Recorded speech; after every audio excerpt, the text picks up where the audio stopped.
শুভ সকাল সবাইকে। আশা করি আপনারা সবাই ভালো আছে। আল্লাহর অশেষ রহমতে আমরাও ভালো আছি।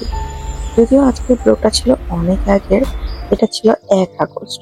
ওই দিন ছিল আমার ছোট বোনের বার্থডে। তো আগের দিন রাত্রে আমরা সবাই ওকে উইশ করেছি। তো বাবু বলছে আমরা তো খালামনির বার্থডে কেক খেতে পারলাম না, তাই আমি ভাবলাম সকাল সকাল একটু ছোটখাটো একটু কেক টেক দিয়ে আয়োজন করা হোক। ভিডিও এখন বেশি থাকলে হয়তো বা আমরা মোটামুটি কিছু একটা করতে পারতাম, যেহেতু এখন আমরা প্রবাসে আছি।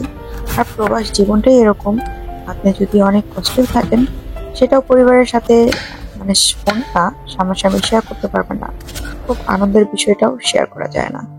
ওই যতটুকু নিজেরা নিজেরা করা যায় আর কি। তো যাই হোক, সকাল সকাল হচ্ছে একটু ফল কেটে নিচ্ছিলাম। আর আপনারা তো অনেকদিন হয়েছে আমার ব্লগগুলো মিস করেন, অনেকেই কমেন্ট করে জানান, আপনাদের কমেন্টগুলো পড়তে খুব ভালো লাগে। আর এখানে আমি হচ্ছে একটু ড্রাই ফ্রুট গুলো গুছিয়ে নিচ্ছিলাম।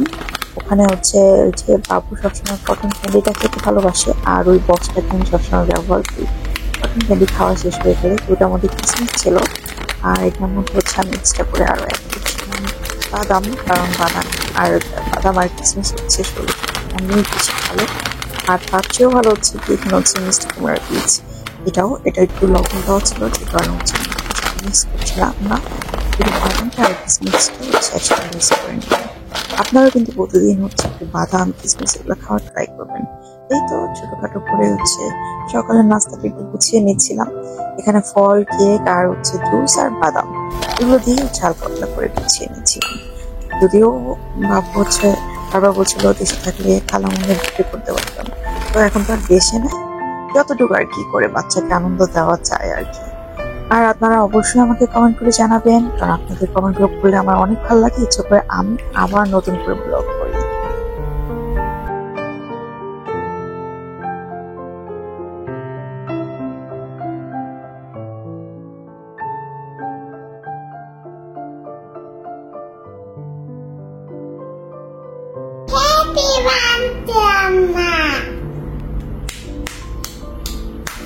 তোমার আম্মার বার্থডে সেলিব্রেশন করছো?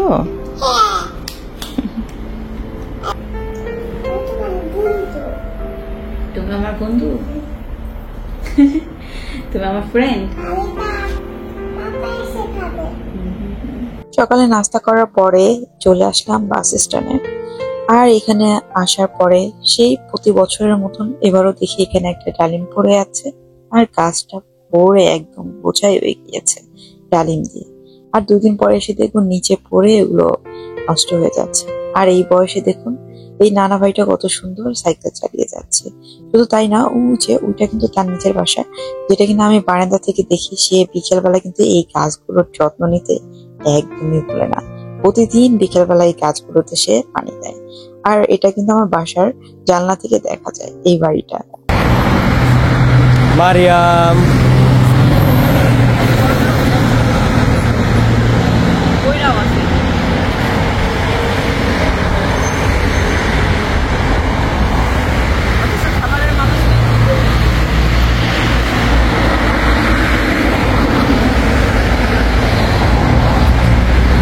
এই তো ফাইনালি আমাদের বাস চলে এসেছে। আর এখন আমরা যাব কনিলিয়ানো শহরে, কারণ আমাদের হচ্ছে একটু ডাক্তার দেখাতে হলে হয় কনিলিয়ানো যেতে হয়, নয়তোবা ভিক্টোরিয়া ভেনিসে যেতে হয়। আমরা এই দুটো শহরের মাঝখানে থাকি। তবে আমরা যেখানে থাকি আপনারা নিশ্চয়ই ভিউ দেখে বুঝতে পারছেন, এই সাইডটা পুরোটাই হচ্ছে পাহাড়ি এলাকা, আর অনেক বেশি সুন্দর মাশাআল্লাহ। এই প্রাকৃতিক সৌন্দর্যের দিকে যতবার তাকাই ততবার শরীর খারাপ থাকলেও কেন যেন ভালো লাগে।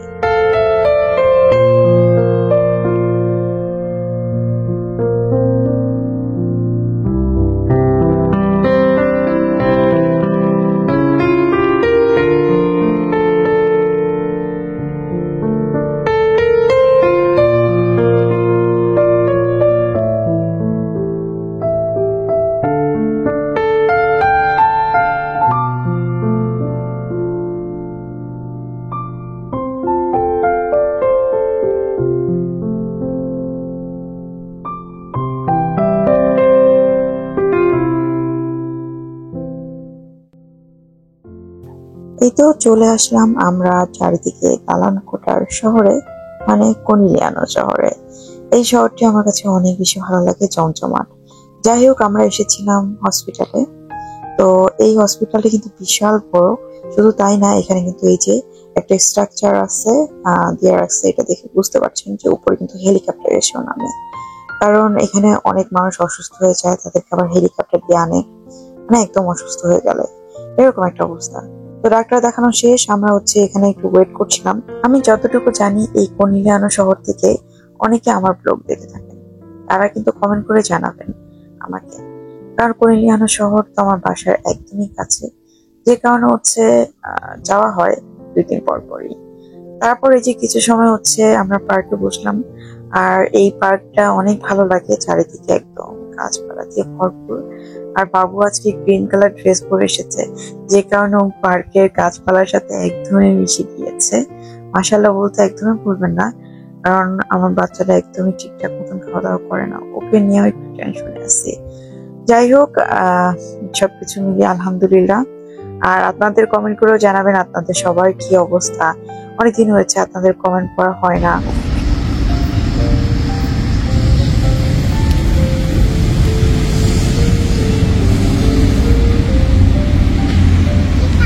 তোমার এখানে চকের লেগে গেছে, আগর পানি কম, পানি কম। বাবা দিব আসো, পানি কম, পানি কম।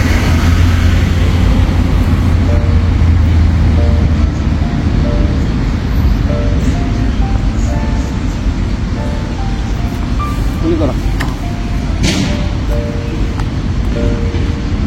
লেবু দাও, কাগজ দাও,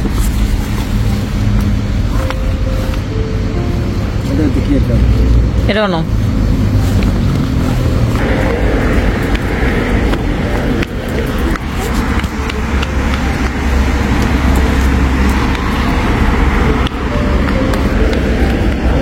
হাত ধরে, হাত ধরে।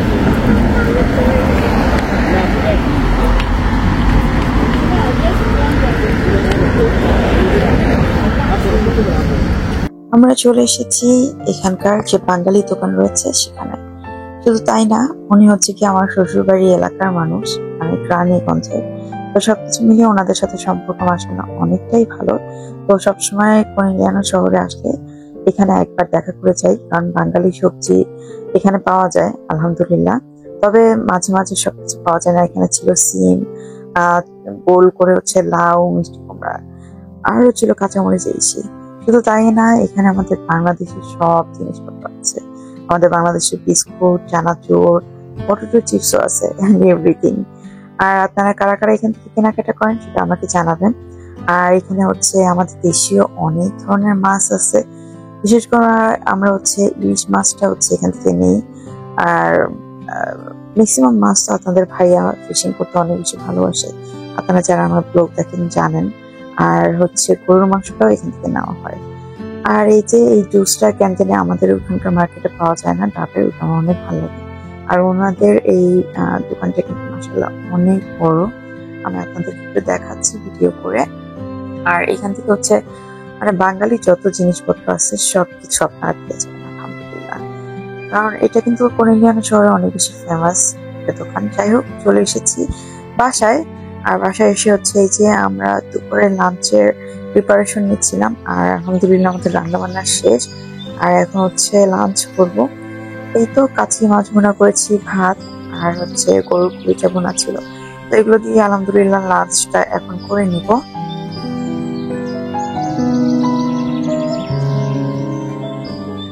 এখন বিকেলবেলা আমরা একটু বের হলাম, মানে আমি আর বাবু।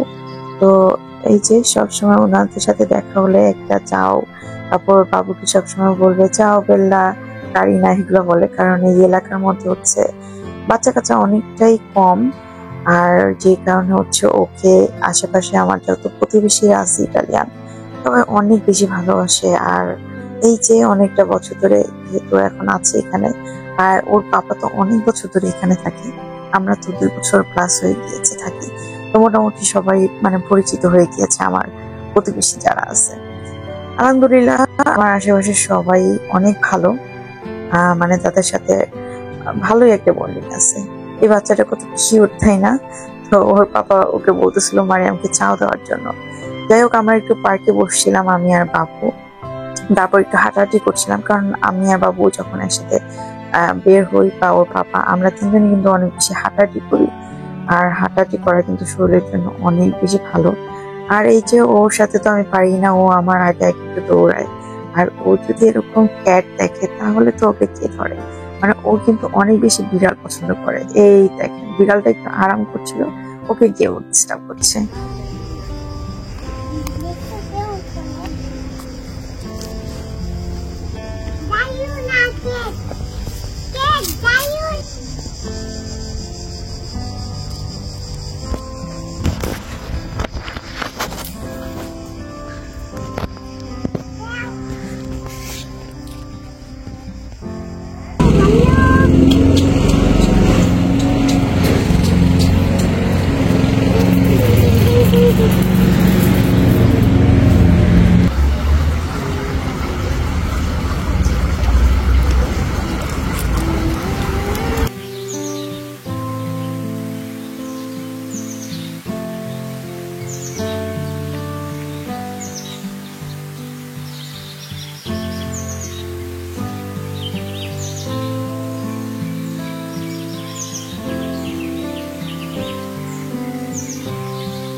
আচ্ছা, আপনারা কি এই ফুল গাছটির নাম জানেন কেউ?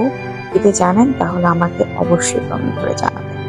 আমার কাছে কেন জানি এই ফুলটা অনেক বেশি ভালো লাগে। আর এই যে ঝিরিঝিরি করে হচ্ছে এই যে এরকম ফুলটা, বাংলাদেশে এই ফুলটার নাম কি জানি না, এখানেও নাম কি জানি না, তবে কেউ জানা থাকলে আমাকে কমেন্ট করে জানাবেন। এই তো চারিদিকে ফুলের সৌন্দর্য আর প্রাকৃতিক সৌন্দর্য দেখতে দেখতে কিন্তু অনেক রাত হয়ে গিয়েছে, যদিও এখানে বোঝা যায় না রাত হলে, কারণ এখানে তো সূর্য ডুবে 9:30টার পর।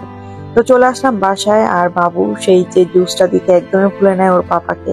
গিয়ে বলছিলাম পাপাকে জুসটা দিব, জুসটা দিব, আমি বলছিলাম ঠিক আছে দাও। এই যে সে তার পাপাকে এখন জুসটা দিবে।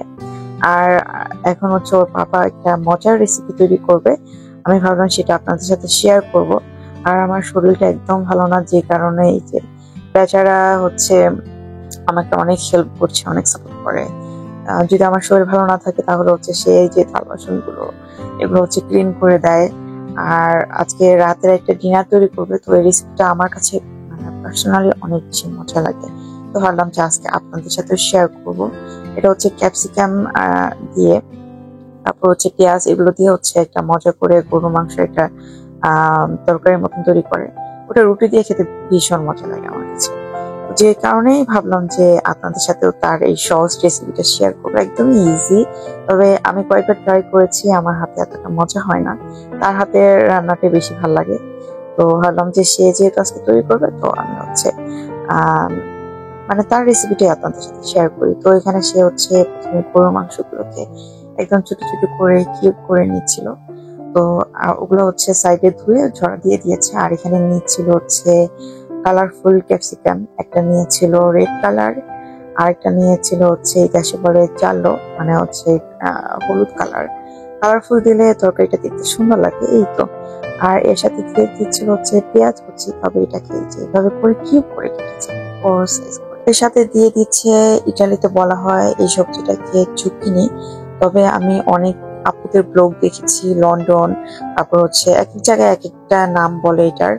তো আমি জানি না অন্যান্য জায়গায় কি বলে, তবে ইটালিতে এটাকে জুকিনি বলে, একটা সবজি অনেকটা শসার মতন খেতে। তো এই তো সবগুলো সবজি হচ্ছে সেইভাবে একটু বড় বড় করে কেটে নিয়েছে, আর এগুলোকে হচ্ছে ধুয়ে নিচ্ছে। আর ভাইয়াম আবার মনে করে দিচ্ছিল যে পাপা কিন্তু ম্যাঙ্গো খায়নি, তো ম্যাঙ্গো খাওয়া বাকি, তো ওর পাপা আবার একটু একটু খেয়ে নিচ্ছিল আর আমি নিচ্ছিল। এই হচ্ছে কি সেই সবজিগুলো ধুয়ে হচ্ছে এখানে পানি ঝরা দিচ্ছে, তেল দিয়ে দিচ্ছে। এখানে চাইলে আপনারা অলিভ অয়েলও দিতে। এর মধ্যে দিয়ে দিল রসুন কুচি, ছোট ছোট কুচি করা।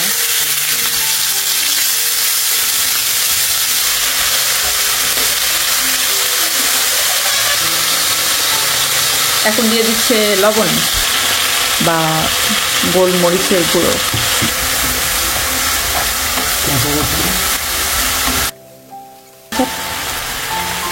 এটা দিলে কিন্তু এই তরকারিটা স্বাদ অনেক বেশি বাড়ে, অনেক। আর এখন দিয়ে দিচ্ছে হচ্ছে কাঁচা মরিচ, এটার মধ্যে একটু গুঁড়া মরিচও দেওয়া যায়। দিয়ে দিচ্ছে সয়া সস,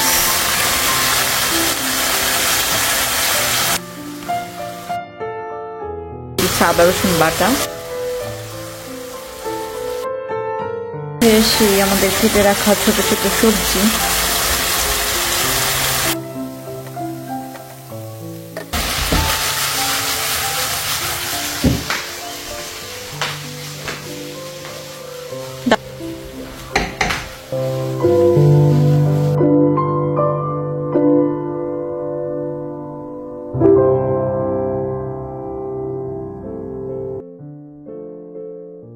এই তো আমাদের একদম সেই মজাদার রেসিপিটা রান্না করা শেষ। আর এটার সাথে খাওয়ার জন্য হচ্ছে রুটি নিয়েছি, আর এই রুটিটা কিন্তু ভীষণ ভালো লাগে আমার কাছে, কেন জানি না। আর এটা কিন্তু প্রায় বলতে গেলে 80% মতন হচ্ছে কড়াই আছে, জাস্ট আপনি একটু হালকা সেক দিলেই হবে চুলার মধ্যে। আর তরকারিটা যেন গরম থাকে, এর জন্য চুলা থেকে নামাই নিই। আর এই তো আমাদের রাতের ডিনার একদমই তৈরি। আশা করি আপনাদের কাছে রেসিপিটা অনেক ভালো লেগেছে আর অনেক ইজি লেগেছে। আমাকে অবশ্যই কমেন্ট করে জানাবেন, কারণ এটা আমার কাছে ভীষণ মজা লাগে। আপনাদের সাথে দেখা হচ্ছে পরবর্তী ব্লগে। সবাই ভালো থাকবেন, সুস্থ থাকবেন। আল্লাহ হাফেজ।